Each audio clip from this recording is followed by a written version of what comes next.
Hi, I want to share a story with you, and especially my grandchildren, Kimball, Graham, Hamilton, and Henderson.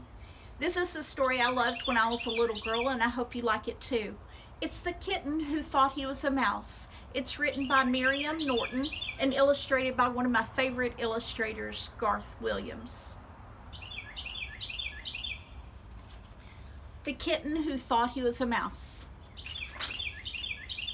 There were 5 Miggses, Mother and Father Miggs, and Lester and 2 sisters.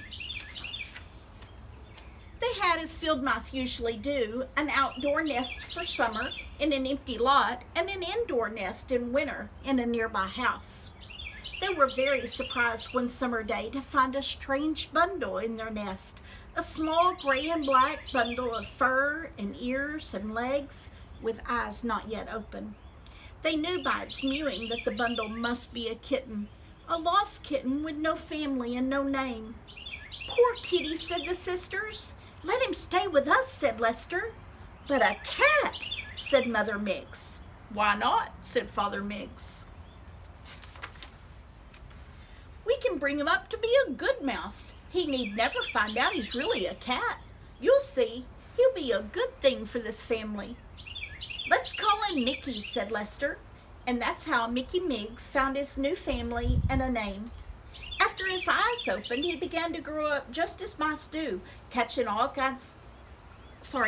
all kinds of seeds and bugs and drinking from puddles and sleeping in a cozy pile of brother and sister mice. Father Miggs showed him his first tomcat at a safe distance and warned him to keep away from all cats and dogs and people. Mickey saw his first mousetrap, "the most dangerous thing of all," said Mother Miggs, when they moved into the indoor nest that fall. Mickey became useful in fooling the household cat, Hazel. He would hide in a dark corner and then meow, meow, he'd cry. Hazel would poke around, leaving the pantry shelves unguarded while she looked for the other cat. That gave Lester and his sisters a chance to make a raid on the leftovers. Poor Hazel. She knew she heard, even smelled another cat, and sometimes saw a cat's eyes shining in a corner, but no cat ever came out to meet her. How could she know that Mickey didn't know he was a cat at all, and that he feared Hazel as much as the mousiest mouse would? And so Mickey Miggs grew, becoming a better mouse all the time and enjoying his life. He loved cheese, bacon, and cake crumbs. He got especially good at smelling out potato skins and led the sisters and Lester straight to them every time. "A wholesome and uncat-like food," said Mother Miggs to Father Miggs approvingly. "Mickey is doing well," said Father Miggs. "I told you so." Then, one day, coming from a nap in the wastepaper basket, Mickey met the children of the house, Peggy and Paul. "Eek! Mickey squeaked in terror. He dashed along the walls of the room looking for his mouse hole. "It's a kitten!" cried Peggy as Mickey squeezed through the hole. "But it acts like a mouse," said Paul. The children could not understand why the kitten had been so mouse-like, but they decided to try to make friends with him. That night, as Mickey came out of his hole, he nearly tripped over something lying right there in front of him. He sniffed it. It was a dish, and in the dish was something to drink. "What is it?" asked Mickey. Lester didn't know, but timidly tried it. "No good," he said, shaking his whiskers. Mickey tried it, tried some more, then some more, and some more, and more, and more, until it was all gone. He said. What wonderful stuff." "It's probably poison, and you'll get sick," said Lester disgustedly. But it wasn't poison, and Mickey had a lovely feeling in his stomach from drinking it. It was milk, of course, and every night that week Mickey found a saucer of milk outside the same hole. He lapped up every drop. He drank it, cried Peggy and Paul happily each morning. They began to set out a saucerful in the daytime, too. At first, Mickey would drink the milk only when he was sure Peggy and Paul were nowhere around. Soon he grew bolder and began to trust them in the room with him.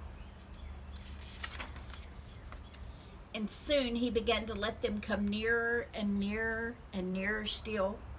Then one day he found himself scooped up and held in Peggy's arms.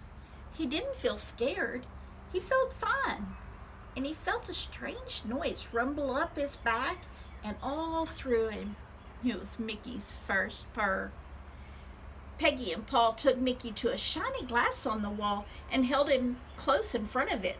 Mickey, who had never seen a mirror, saw a cat staring at him there, a cat in Paul's arms, where he thought he was. He began to cry, and his cry, instead of being a squeak, was a mewing wail. Finally, Mickey began to understand that he was not a mouse like Lester and his sisters, but a cat like Hazel. He stayed with Peggy and Paul that night, trying not to be afraid of his own cat-like self. He still didn't quite believe it all, however, and next morning he crept back through his old hole straight to Mother Miggs. "Am I really a cat?" he cried. "Yes," said Mother Miggs sadly, and she told him the whole story of how he was adopted and brought up as a mouse. "We loved you and wanted you to love us," she explained.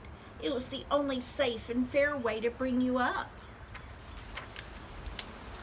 After talking with Mother Miggs, Mickey decided to be a cat in all ways.